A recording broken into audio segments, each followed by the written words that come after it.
Today we'll be doing a quick walkthrough of the basics of burpsuite. We're going to be covering 4 of the essential tools in burpsuite, and we'll also look at the burpsuite proxy, which is probably the biggest part of burpsuite. In fact, it definitely is. So let's get started. We'll start by looking at proxy. As you can see, we have these options here.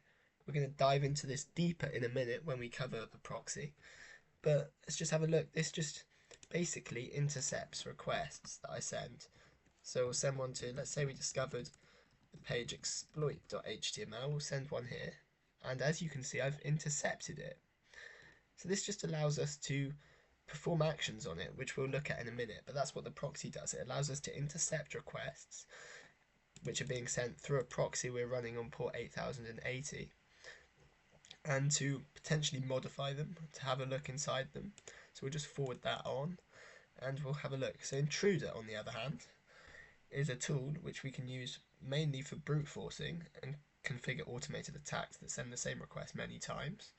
So we're not going to look at that in this video, but we will in later ones. But let's just do this again, and as you can see, I can send this to intruder, which, yeah, so we can do things to this request, which we'll look at in a later one. Repeater allows us to perform the same action on it many times, so we can keep modifying it and sending it and getting responses. So we can just basically a lab to experiment with this, which we'll look at in a later one. And decoder simply just encodes and decodes, which again we'll look at in a later one. Alright, so we're going to learn how to use the target and the proxy, which go together hand in hand. So let's just start up now. We're going to start up by looking at FoxyProxy, which is an essential tool that you will definitely need. Alright, so let's have a look. We're going to search FoxyProxy up, and we'll go into Firefox add-ons. You're basically going to need FoxyProxy to allow you to run burpsuite using the Firefox instead of the Burp browser, which you can use, which isn't great, and I prefer to use Firefox. So then where will we find it? FoxyProxy, Firefox, add-ons. So, okay, so I'll open Firefox for us. What just happens there? Sorry about this, guys. And we'll search it up on here. Firefox add-ons. So now we just click add to Firefox.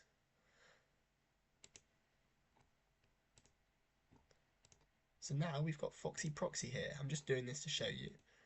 And for options, we're going to create a new proxy. So what do we want to call it? We'll just call it my Burp Proxy. Country, UK, port 8080 is the best to do. We don't need a password or a username.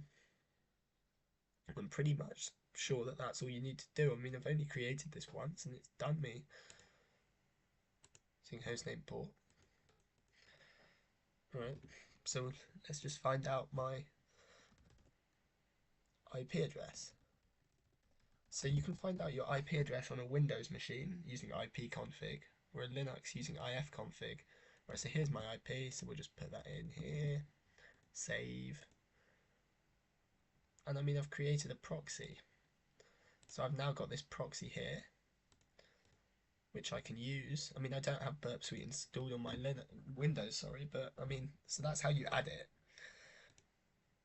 Alright, so now let's get on to using it. So as I said, you can just intercept, for example, exploit.html. And this allows us to have a good look inside what's inside the request. So as you can see, the host is 10.0.2.15, and it's using this user agent, which is mine, Mozilla 5.0 Firefox. And let's have a look at this. It's got a CSRF token we can infer, which is just basically tries to stop attacks happening using. So now we can see that the referrer, we were referred by this. So it allows us to have a look inside what's in the request. Not only that, but we can modify requests. You can modify it by perhaps changing this, although we're not going to. Or you can modify it, where are you? Change request method. So we're going to just change this request method to post. See, we can manipulate requests using the Burp Proxy. Now we'll forward this and see what happens. Nothing really happened. It can tolerate it. As you can see, we can manipulate this. And another thing you can do is do intercept response to this request. And where are you? There does not seem to be a response to this request. Okay, that doesn't do it, but as you can see, you can intercept request responses using the Burp Proxy. Okay, so we're looking at how to intercept and modify requests. Perhaps we'll change a few things in here. I mean, I'm not actually exploiting this, although I can walk you through it. So we'll just have a look at a few things we could change. I mean, there's nothing particularly interesting in here, but we can see that it's fetching this page, get/black. Okay, so there's nothing particularly interesting about this request. We were referred by this. As you can see though, we can simply intercept requests. I'll show you another example quickly. What other pages are there on here? We'll just do enter network. As you can see, it's getting this. Alright, so we get this page, which a GET request just fetches it, as you should know with your networking. Hopefully you're brushed up on that. And the CSRF token. But we can manipulate this. We could even change it to get/black, which we saw just a minute ago. We'll see what happens now. See, the Burp Proxy says an unknown error occurred, so it shows that this isn't suited, so it shows we've caused an error through that. So we'll try changing the request method. As you can see, it caused an error. So as you can see, there's plenty of things you can do using the Burp Proxy. I suggest reading up on it. There are plenty of good sites, try HackMe. But overall, we can use it to intercept requests.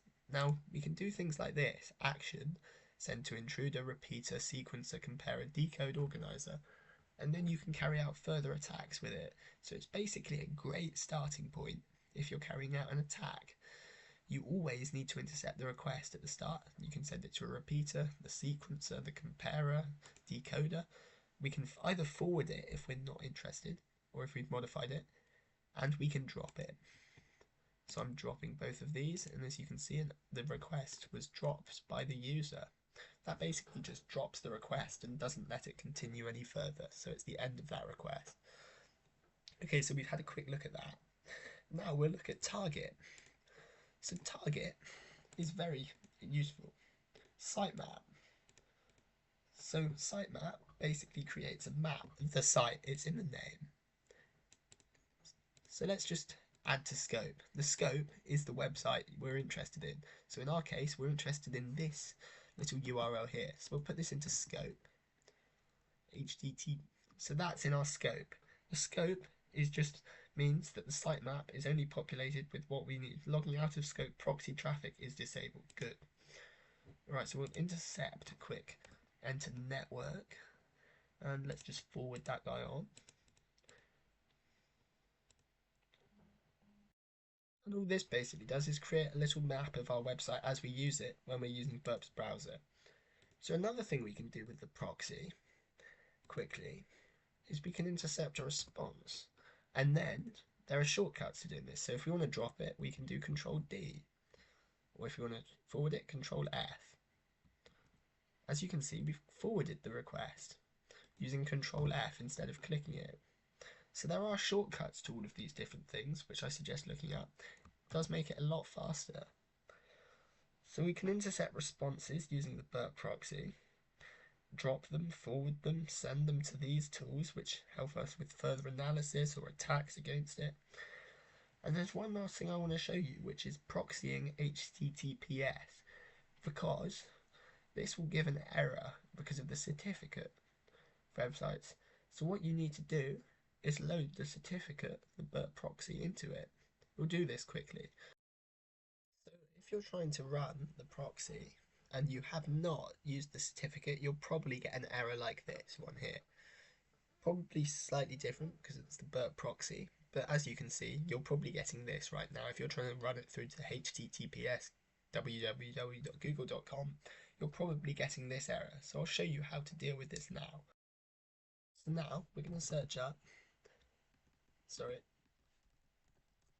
http:/burp/cert, and we can see we've downloaded this file here. Right, next we're going to access Firefox certificate settings, so about preferences. Okay, and as you can see, we can, sorry, didn't mean to do that, view certificates. So as you can see, here are all my certificates. I've already got the Burp Suite one on here because I installed it quite a long time ago. But if you want to import yours, you do import. Then on downloads, casa.dir. This certificate is already installed as a certificate authority. That's fine because I've already installed it. And then that's all you have to do. So next, you need to set trust for this certificate. 1 second. So I've just opened up a similar tab to what you would see. In fact, I'll just delete this now so that then we can go through an example of how this works. Right, import, downloads. Okay, so I'm going to say I trust this, trust this, trust this, and you can examine it if you want to see. Otherwise, we'll just click OK. And now, hopefully, we can intercept HTTPS traffic. Although my internet isn't actually working at the moment. So hopefully for you that works. I think this should work. Wait 1 second. Forward this. So I mean, yeah, if you run HTTPS now, TLS should now work with burpsuite.